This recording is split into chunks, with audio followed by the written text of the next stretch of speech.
Entonces, quiero empezar con una pregunta un poquito para romper el hielo, y es que nos cuentes, o pues o me cuentes un dato curioso sobre ti. Bueno, que es muy raro que esté en el mundo del activista cuando en verdad soy muy penosa y me da miedo, me da pena todas estas cosas de las entrevistas y actividades públicas, digamos. ¿Tienes alguna canción, libro, película, serie, podcast o frase feminista favorita? Hay un libro que me gusta mucho Ok, que se llama Menstruación, un manifiesto. Realmente, o sea, si es feminista, obviamente, porque habla de la menstruación, sí. quizás puede ser eso, ese. Cuéntame más de ti y de lo que haces. Concretamente, ¿por qué eres activista y por qué activista feminista con énfasis en temas de autonomía corporal? Bueno, principalmente entré al mundo del feminismo más como una forma de apoyar a mi hermana, o sea, como la que inició todo esto del feminismo y un poco también los derechos humanos, digamos, en mi casa, fue mi hermana mayor. Ella fue fue una de las que fundó la organización Proyecto Mujeres. Qué Y bien. bueno, inicié como en el 2014-15, estaba graduándome de bachillerato y inicié simplemente asistiendo a sus actividades. O sea, ella hacía actividades y yo en forma de apoyo pues empecé a asistir a ellas como invitada, una invitada más, digamos. Sí. Luego fue escalando un poco como voluntaria, luego fue escalando un poco como parte del equipo y bueno, ahora soy al lado de ella una de las que dirige el equipo. Este, Además de eso, también me empezó como a hacer ruido, o sea, al escucharla a ella y ver las cosas que estaban pasando, y a medida que fui creciendo, me empezó a hacer ruido ciertas cosas de patriarcado, feminismo, qué es esto, cómo se come y todo eso, y pues leyendo un poco, escuchando más que todo, me empezó a dar curiosidad y siento que un poco tengo esa vena de justiciera desde muy chiquita, de ser siempre la que defendía a las amigas de que se burlaban, a la niñita que molestaban. Siempre he sido como que esa persona que se para enfrente para decir esto no está bien o esto no es justo en algo. Y bueno, también como psicóloga, con la carrera que estudié, Sí. eh, veo también muchos casos de vulnerabilidad, más que todo en niños, porque es con lo que más trabajo. Y todas estas cosas cuando empezaron a molestarme y tengo una frase que dice que si algo te hace ruido es porque quizás no está bien. Ujú. Entonces, cuando estas cosas me empezaron a hacer ruido, pues fue cuando decidí involucrarme más y ser activista. Y bueno, el tema de la menstruación fue también, mi hermana fue la que inició y yo simplemente fui siguiendo su camino y aquí estamos hoy. ¿Cómo es el panorama del activismo feminista hoy? De pronto, específicamente en todo este tema de la salud menstrual. Bueno, no hay mucho activismo en esa área, creo que somos una de las pioneras que abarca ese tema de la menstruación, y, pero sí siento que poco a poco ha ido creciendo, se ha escuchado más, sobre todo en Caracas, nos han invitado a hablar un poco más de esto, hay mucha gente con mucha curiosidad, este, y bueno, nos han apoyado tanto en tantas cosas que yo siento que cada vez se va haciendo más ruido y se va escuchando un poco más la gente. Sin embargo, todavía queda mucho camino por recorrer. Hay mucha falta de educación en el tema, hay mucha falta de sensibilidad en el tema, de empatía, pero creo que vamos por buen camino. Qué bien. Y ya, digamos, en un aspecto un poco más amplio, como no solo en Zulia o no solo en Venezuela, sino como ya a nivel Latinoamérica, ¿qué piensas?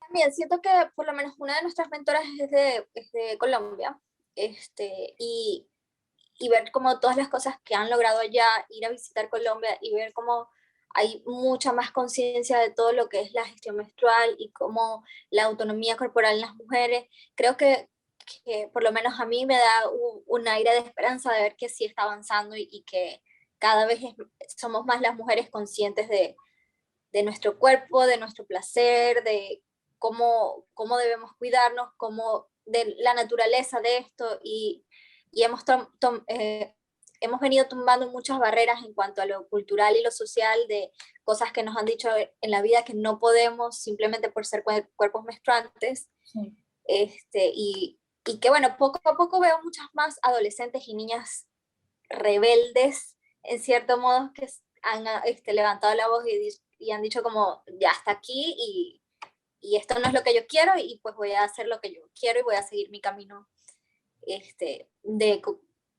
de cierto modo de revolución. Sí. Pues como tú sabes, este producto que queremos sacar se llama Cambiemos el puto mundo. Entonces, yo te quiero preguntar a ti, ¿de qué manera tú cambias este puto mundo? Creo que no dejando de quedarnos callados, cuando empezamos a alzar la voz y, como te digo, cuando empezamos a hacernos conscientes de que si algo nos hace ruido es porque no está mal y empezamos a ver las cosas con un ojo más crítico, creo que es una gran forma de empezar a cambiar el mundo. Bueno, ¿y qué mantiene vivo tu fuego movilizador, tus ganas de hacer activismo? Escuchar las injusticias, o sea, darme cuenta que todavía hay mucho que hacer y que todavía hay muchas injusticias y hay muchas cosas por las que debemos trabajar, y ver todavía que hay niñas que están todavía, yo me sensibilizo mucho más con la infancia y ver que todavía hay niñas que creen esas cosas que les han dicho que no pueden hacer, cuando las niñas todavía se sienten muy inseguras con muchas cosas, y darte cuenta que es tan fácil como simplemente decir ya no quiero, o simplemente decir como ya no creo en esto, voy a creer en mí. Esas cosas son las que me hacen como seguir alzando la voz, o sea, tratar de abrirle los ojos a esas niñas, porque hay algo que yo creo que es que, digamos, las generaciones anteriores a nosotras, o sea, por ejemplo, mis abuelas, mis mamás, ya yo siento que en cierto modo cambiarle las mentes a ellos no va a hacer gran diferencia en el mundo, porque ya dejaron la huella que tenían que dejar. En cambio, cambiarle la mente a las adolescentes que después van a convertirse en mujeres, que después van a agarrar posiciones de poder, que las que decían van a ser mamás, que van a criar a otras niñas. Ajá. Estas son las personas que realmente son las que van a cambiar el mundo. Ok, y en ese sentido, ¿qué recomendación le darías a estas chicas, adolescentes o jóvenes que quieren iniciar pues como en el mundo del activismo o luchar por causas similares a la que tú, pues o a lo que tú haces? Bueno, en primer lugar, que se atrevan, que pierdan un poco el miedo a ser criticadas o juzgadas por decir lo que piensan. Creo que no hay nada más poderoso que perder el miedo. Creo que perder el miedo es como algo que te hace muy, muy fuerte y atrevida, y es lo que te va a llevar a lograr casi lo imposible. Hablando como desde el activismo, o sea, como cómo empezar en el activismo, por ejemplo. ¿Qué les dirías a ellas? ¿Cómo qué les recomendarías para iniciar en el activismo? Siempre hay por ahí ciertos voluntariados que aparecen. Yo creo que ir conectando con estas cosas que sentimos que están mal en el mundo, ya sea la parte ecológica, lo que veamos que no es justo como mujer, y ir metiéndote por ahí, leyendo un poco y participando en todo el activismo que se te atraviese. Creo que a partir de ahí, desde el voluntariado, es como el camino que me parece como que te lleva a ser un activista. ¿Cuáles son las causas sociales que más te preocupan y por qué? Bueno, yo había dicho como, el ausentismo escolar. En primera razón, el ausentismo escolar a causa de la menstruación y todo esto de no tener, o sea, nosotros hemos hecho encuestas y nos hemos dado cuenta que hay una gran tasa de ausentismo escolar, principalmente en niñas, simplemente por no tener productos para gestionar su menstruación, porque no saben cómo lidiar con los dolores, y la que me pareció, por ejemplo, a mí más preocupante, por pena mancharse. O sea, por la simple pena de que puedan tener un accidente en público, pues ellas prefieren no ir al colegio. Y bueno, eso las deja en una desventaja mucho con los hombres, es una desventaja bastante comparable.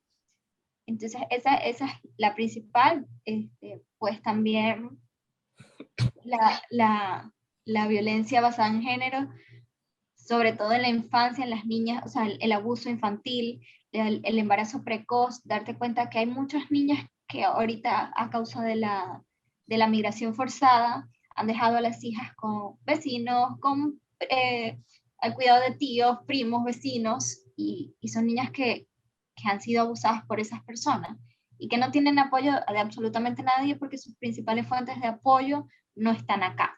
O las dejan con la hermana mayor, que no le da la información completa de educación sexual, o los dejan con la abuela, que lo que hace es marcar más estos tabús y estas cosas que socialmente debes hacer. Entonces, darte cuenta que todo lo que falta, o las niñas que salen de su casa a los 16 años porque son abusadas por sus padres, ya sea tanto físicamente, emocionalmente, entonces se van con el primer hombre que les habla bonito y resulta que vuelven a repetir estos patrones de casa y entonces ahora es el marido quien la abusa de ellas. Entonces, estas son las principales razones que me hacen como moverme en el activismo. Es como, esto de alguna forma tiene que parar. Es como, no puede seguir repitiéndose.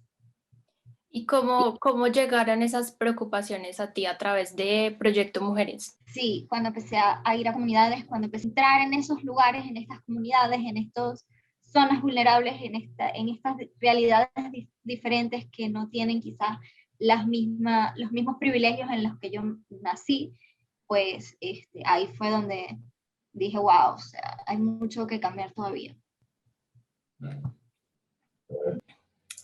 ¿Tienes la respuesta de con cuál chica te identificas que haga activismo como el que tú haces?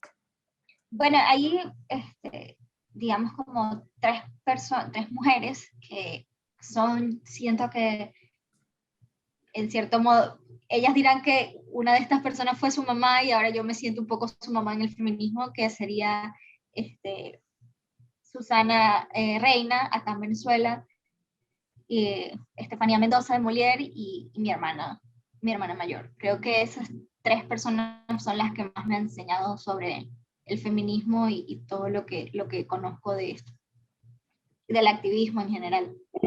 Qué bonito. ¿Cuál crees tú que es la importancia del activismo para tumbar el patriarcado? Mira, esto es indispensable, o sea, si no alzamos la voz, si no empezamos a molestarnos, las cosas simplemente van a seguir siendo como son, nada va a cambiar, porque vamos a estar en una zona de confort. Entonces creo que hasta que no nos empecemos a molestar, a levantar la voz y a activarnos, valga la redundancia, pues nada va a cambiar. Finalmente, un mensaje que quieras dar de esperanza desde una experiencia tuya dentro del activismo. Bueno, que no estamos solas, que hay mucha gente, aunque uno no lo crea y a veces nos cuesta ver, siempre hay alguien que te quiera escuchar. Más que te va a escuchar es que va a querer escucharte y te va a ayudar y va a, no sé, a abrazarte con esta sororidad de hermandad feminista y todo lo que conlleva y es parte del feminismo.